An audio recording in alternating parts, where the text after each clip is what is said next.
होगी पूर्णिमा की, या आपने व्रत किया होगा, या पूर्णिमा का व्रत आप धारण करे होगे, तो उसमें पूजन कौन से भगवान की हो? पूर्णिमा के व्रत में किस भगवान की पूजन होती है? तो कहा पूर्णिमा के व्रत में केले के खंभ लगाकर पूर्णिमा का जो ध्यापन होता है, पूर्णिमा की जो पूजन होती है, उस पूजन में शंकर और पार्वती की पूजन, शिव और नारायण की पूजन करी जाए। शंकर और पार्वती का स्मरण, किसकी पूजन होती है? शिव पार्वती। क्यों शंकर और पार्वती का पूजन क्यों करा जाता है पूर्णिमा के व्रत में? क्योंकि शिव और माता पार्वती ही केवल एक ऐसे हैं जिन्होंने अपूर्ण लक्ष्मी को भी पूर्ण बना दिया। किसको पूर्ण बनाया? लक्ष्मी। शरद पूर्णिमा के दिन अगर आप शंकर भगवान को एक लोटा पानी अगर शिव को समर्पित कर रहे हो, श्वेत पुष्प को रखकर शंकर जी के ऊपर सफेद फूल को चढ़ाकर अगर एक लोटा जल भी, एक पात्र जल भी शंकर को समर्पित कर रहे हो, तो ये लक्ष्मी के लिए ही तो कर रहे हो। और कौन सी लक्ष्मी? पूर्ण लक्ष्मी। पूर्ण लक्ष्मी। आपको पहले भी कथा में कहा, एक बार भगवान विष्णु के सामने लक्ष्मी मैया ने बहुत तेज स्वर में कह दिया था, नारायण, दुनिया के लोग आपका नाम जपते हैं, दुनिया के लोग नारायण नारायण कहते हैं, दुनिया के लोग आपका भजन करते हैं, पर सत्य मायने में कहूं ना तो मेरे बिना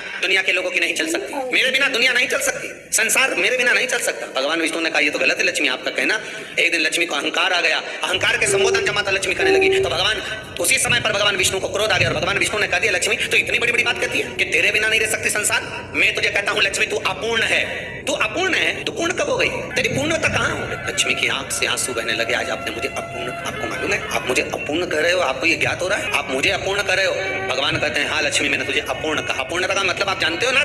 भगवान कहते हैं लक्ष्मी मैं सब जानता हूँ। लक्ष्मी रोती हुई माता सरस्वती के पास पहुंच गई। सरस्वती ने पूछा क्या बात है लक्ष्मी, क्यों रो रही हो? लक्ष्मी जी ने कहा क्या बताऊं सखी, मेरे पति ने आज मुझे अपूर्ण कर दिया है। तो क्यों रो रही है तू? अपूर्ण अगर कह दिया, पति ने तो कहा है ना, तो क्यों रोना? चल मेरे साथ। और सरस्वती मैया माता लक्ष्मी को लेकर सीधे पहुंच गई माता पार्वती की। पार्वती की यहाँ जब पहुंची, माता पार्वती जी ने लक्ष्मी जी को देखा और सरस्वती को देखा तो पूछा कि बात क्या है, क्या हो गया ऐसा, क्या हुआ, क्या है ऐसा जो तुम दोनों आज मेरे पास में आई, क्या हुआ?